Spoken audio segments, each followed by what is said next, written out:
Origin Chance, and this is Why Nobody Wants This Part of Africa by the channel RealLifeLore. Yes, this is one of the latest video from RealLifeLore. I guess I uploaded a day or two ago. So yeah, let's do this one. Remember, if you like my reaction, don't forget to like and subscribe. Check out the reaction date, there's a link in the description. Check out the crossover playlists like RealLifeLore reaction, history, oversimplified, overly sarcastic production, curses in a nutshell. And yeah, let's do this one. This video is made possible by Made In. Get 15% off your first order for any cookware you want by following the link down in the description. This is a map of the world, and you'll notice by looking at it long enough that it's completely full of countries. Today, there's at least 195 countries that exist in the world, and at face value, it seems like there isn't anywhere to go besides the world's oceans if you want to get away from all of them. But that isn't really true. If you zoom in close enough and over to the right areas, you'll see that about 1% of Earth's land area remains unclaimed by any country, entity, or person, and theoretically, this 1% of Earth's land is a lawless, uninhabited, and wild zone outside of the control of humanity. Okay. For all intents and purposes, these lands are basically on the same legal footing as the surface of the moon. And yet, there are actual places right here that you can go and visit right now. However, most of all this unclaimed land is located right here in Antarctica. Obviously. It's called Mary Birdland, and while it's about the same size as Mongolia, basically just a frozen wasteland right now like the rest of Antarctica, and well, that's the gist of why nobody has ever bothered enough to claim it. Over 99% of Earth's unclaimed land is all right here. This is the unclaimed one, huh? I would have thought it was would be somewhere around here because it's far away from the, I guess, where the access to the sea is. You have access to the sea here. Which is kind of boring because visiting it is difficult. Nobody lives anywhere close to it, and Antarctica wasn't even discovered until 200 years ago, so it all kind of makes sense why nobody would have ever bothered. Yeah, I mean, you know, it's just a scientific post right now, right? There are, different stations around here, I guess. Right now, I guess, there are probably, very rich resources there, but nobody's allowed to mine it or something, right? I don't know much about that. The other unclaimed lands, on the other hand, are much more interesting, because despite being a lot smaller in area, one is located on the continent where humanity began in the first place. Gigantic Africa. Which is odd, because you'd figure somebody would have gotten around to it already. It's located right here in Africa, and it's called Bir Tawil, despite being sandwiched in between Egypt in the north. Oh, alright. I should have known that. Damn. Yeah, Bir Tawil, right? I saw one of the Jay Foreman video on that. It's basically, British basically carved up, this map, right? Which gave Bir Tawil to one of the countries, either Sudan or Egypt, I don't know. But that basically cut them off from, resource-rich land, oil land. So they're like, okay, we don't believe in this British map, right? This is the real map. We have that oil field. While other side is like, oh, we believe in British map because that British map gave them that oil field, and they won that, obviously. So both sides, one side say whatever map the British drew is about right. Others say British map is not right. The old one is about right. So, both are saying you take the Bir Tawil. Other one saying you take the Bir Tawil because that would give them that oil field basically. So I wouldn't say it's unclaimed, right? It's just a, tug of war, like, who gets to keep what. But Bir Tawil in the end is either part of Sudan or Egypt, right? It's not that nobody needs it, right? It's both of them fighting to, basically give the other party, like, you take the land, while others say you take the land. But it's either Sudan's or Egypt's. I don't get it. How is it unclaimed? I mean, obviously, if you just go there and just plant your flag, no country is going to come after you thinking, why did you do that? Because that in the end means that that country claims the land. So other countries like, you see that? Egypt came there to say, why did you plant that flag? So Bir Tawil is part of Egypt and we get the oil field. So nobody's going to say anything. But in the end, it's either part of Egypt or Sudan. It's not unclaimed land. North with a population of 100 million people, and Sudan in the south with a population of 43 million people. Neither government claims Bir Tawil, and neither does any other country, person, or entity on the planet. Not a single person lives here, and it's about the size of Luxembourg in Europe. Because nobody lives here, there aren't any roads, towns, or any development whatsoever. It's literally just an empty Luxembourg-sized plot of land in the middle of the Sahara Desert, full of absolutely nothing but sand and rocks. Since there isn't any government and there aren't any laws, it means that you can basically just show up here and then do whatever you want, including attempting to create your own country. And many have already tried. No, that doesn't work, man. I mean, you can do your shit. No country is gonna say anything because, like I said, that would mean that that country is now claiming it. So that would basically make sure that they give up the oil fields. But in the end, it's either Sudan's or Egypt's. You can't just claim your country and start to build your government there. Tried that. In 2014, an American dad from Virginia showed up and claimed to have established the Kingdom of North Sudan in Bir Tawil with Because a flag that was daughter said- designed by his kids. A few months later after that, a couple Russian guys showed up, planted a Russian flag, and claimed to have established. By the way, what did you do for your daughter? This guy went all the way there, inaccessible land. Basically, went there and planted the flag because his daughter wanted to.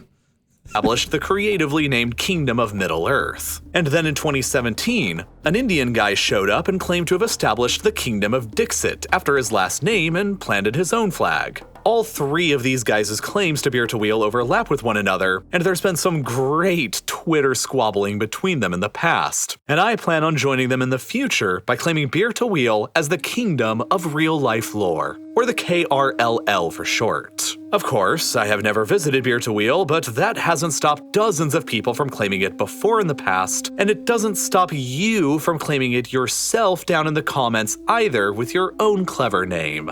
The point being is that I could claim the moon, but that means nothing, right? anybody can claim Bir Tawil for themselves, but actually enforcing those claims is rather difficult because A, it's an empty plot of desert in the middle of the Sahara and there aren't any roads leading to it from anywhere else, so getting there is quite challenging. B, it's a hostile desert in the middle of the Sahara with no infrastructure or development, and therefore living there is almost impossible. And C, in order to be a recognized country, you actually need a permanent population and infrastructure like airports or roads to get that permanent population there, which is hard if you don't have any resources. Maybe after Jeff Bezos conquers space, he'll come after Bir Tawil and turn it into his own personal little kingdom. But how is this even possible in the first place? Why does this relatively large chunk of unclaimed land on humanity's original starting continent even exist? Well, for that, as with all things, we can thank the British and go back a couple hundred years to see why. In the early 19 Every time something happens, the people just suddenly goes to London, so this picture, and so the British like, man, come on, even this, what we do here now? Oh, you carved this map in that way, and that created this, oil problem basically. All right. Anything happens, it's British fault. Everybody just goes to London, shows the footage. It's your fault. 19th century, Egypt was theoretically a vassal of the Ottoman Empire, but they were pretty much just completely autonomous and doing their own thing. Like invading and conquering Sudan without necessarily getting any approval from the Ottomans in Constantinople. The Egyptians conquered and then ruled Sudan themselves for decades, and not exactly being fans of this occupation, the local Sudanese started a rebellion against them in the 1870s. By that point, the Suez Canal had already been built in Egypt, and that gave the British Empire a huge transportation shortcut between their possession of India and the British Isles themselves, and British interests in Egypt were growing bigger and bigger with every passing day. Eventually, by 1882, the British were worried that Egypt was falling out of their sphere of influence and determined to hold on to the Suez Canal at all costs and by any means. The British invaded and transformed Egypt into a virtual British protectorate. But by doing this, the British had also just thrust themselves into the rebellion that was going on in Sudan against the long-standing Egyptian rule. Because Egyptian rule now also meant British rule. But what was supposed to just be a quick and easy adventure to shut down the rebellion in the Sudan turned into an 18-year-long quagmire for both the British and the Egyptians. Sudan was completely overrun by the rebel forces and remained that way for 18 years until 1898. So let me get this straight, right? Egypt part of Ottoman Empire, but they also have this tendency to act as their own. They did the same shit during the Roman Empire, right? Okay, oh, we're part of your empire, but we also do our own little thing here. So they did the same shit with the Ottoman Empire and just basically take over Sudan. Now that created a war. And British like, oh, this is pretty economical, great position here, right? we need Suez Canal. Any means necessary. In Egypt, I think is, I guess, not playing ball. Yeah, let's do what we do always. Let's just take over Egypt. After taking over, they're like, oh, okay, there's a fight going on with Sudan. Let's measure the two things. Profit from Suez Canal and all the war effort we have to put up with. Obviously, profit outweighs that. Fuck it, we'll do the war. And now British are involved in this massive war. This is really effed up. When it took a combined British and Egyptian army equipped with modern machine guns and artillery to reconquer it. Afterwards, Egypt remained effectively a British protectorate while Sudan was transformed into something called a condominium. Basically just a colony, but it was jointly ruled by both the Egyptians and the British. However, it really all just basically meant that Britain now controlled both countries, since Egypt co-ruled Sudan, but they were also just a protectorate of Britain at the same time. And so, the British decided that they needed to draw a border to finally settle where Egypt ended and Sudan began. The problem with that was, like with every other border the British came up with on foreign continents and between foreign peoples, was that A, they didn't have satellites, and B, they didn't really understand or care what they were actually doing. The year after the British and Egyptians reconquered Sudan. Yeah, I mean, they only wanted Suez Canal. Why do they care about any of this shit? Well, how should we draw the map, basically, between Egypt and Sudan? Who gives a fuck? Just draw the line, man. I just want the canal. They came up with this political boundary between the two colonies, a straight line across the 22nd parallel of latitude. However, this line sucked because it was arbitrarily drawn by some They did the same shit with the Middle East, right? Oh, there you go. There's your line, there's your country. You'll like it now. guy in London thousands of miles away, and it cut directly through land that nomadic tribes used on both sides, and it was thought that the tribe who used this area was more culturally Egyptian, while the tribe who used this area was more culturally Sudanese. So, in a very rare instance of the British Empire realizing that their initial border didn't exactly make very much sense, they came up with a revised zigzaggy administrative boundary in 1902 that was separate from the political border that was drawn up 3 years earlier, which gave this familiar Bir-Tawil area to Egypt and this bigger area called the Halaib Triangle over to Sudan.